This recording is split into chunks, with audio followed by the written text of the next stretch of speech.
I'll make us big, and then I'm gonna rock it through this. I got 2 minutes. Here we go. Okay, hey, I'm Andy. I don't specifically do conservation technology, kind of more broadly interactive technology with animals, in order to kind of understand the design of computers and creatures. And so I kind of do art and technology for biologists, with biologists, and specifically, we try to focus on doing stuff actually in the wild, immersed in the places where we actually want the technology to be deployed. So a big type of stuff that we do is look at how do we do labs actually in the wild? How do we build a whole studio that we can hike out completely on our own and set up a whole living and working space and build different kinds of interactive mobile technology.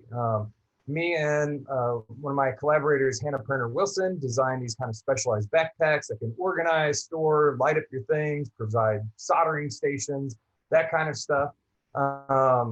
Basically, you try to figure out how do you get all your gear into things that you can carry on your body, and how do you turn the natural environment into places that support your kind of like making, so makerspaces in the wild. We looked at how you can extend the body using, sometimes you need information out there, build in tattoos. And what's great is when you have these makerspaces that you can bring anywhere with you, you can bring them anywhere. And so like we were at the Open Science Hardware Conference in Ghana last year, and very quickly we're just at kind of a regular conference setting and was like, hey, let's all go outside. And we set up whole labs and studios within 20 minutes outside. And we were building and making underneath 400,000 amazing fruit bats that were in the forest near us.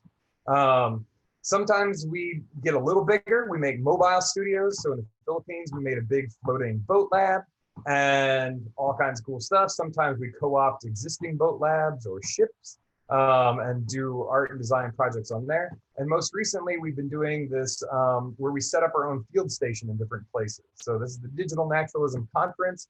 We would have all kinds of people come from all over the world, do different kinds of project design works, different conservation technology, scientific projects, building robots that climb trees.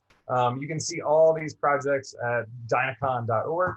And most recently, I did a lot of my PhD work with the Smithsonian Tropical Research Institute in Panama. And most recently, I quit my job being a professor, and now we bought a house right next to the Smithsonian's Research Center here in Panama. We're in Panama right now.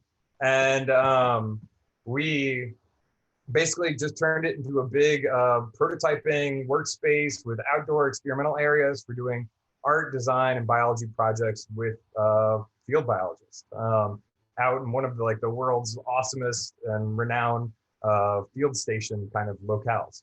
So that's us, and that should be about my 2 minutes. We have long and short-term residencies and jungle trucks and all kinds of stuff. Hit me up if you want to come out here for residency.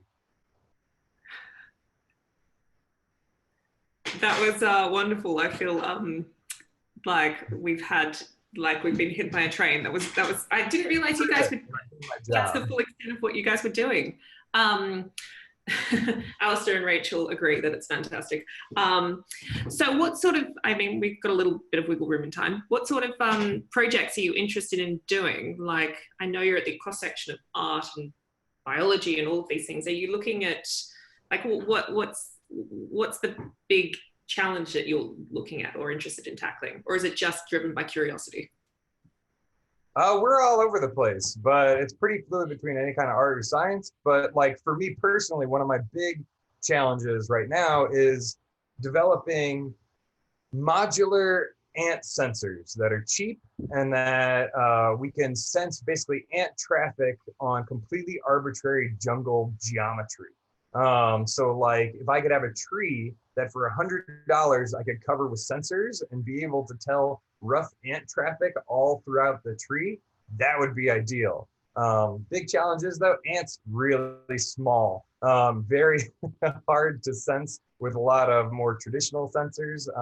But just with something like that we're kind of trying to work on developing, you can do all kinds of different things, lots of scientific projects, lots of, more small scale camera traps, as well as tons of different art projects. And so we kind of just flow back and forth between things, but we tend to use the scientists and the scientific side to find really fascinating, interesting challenges to work on.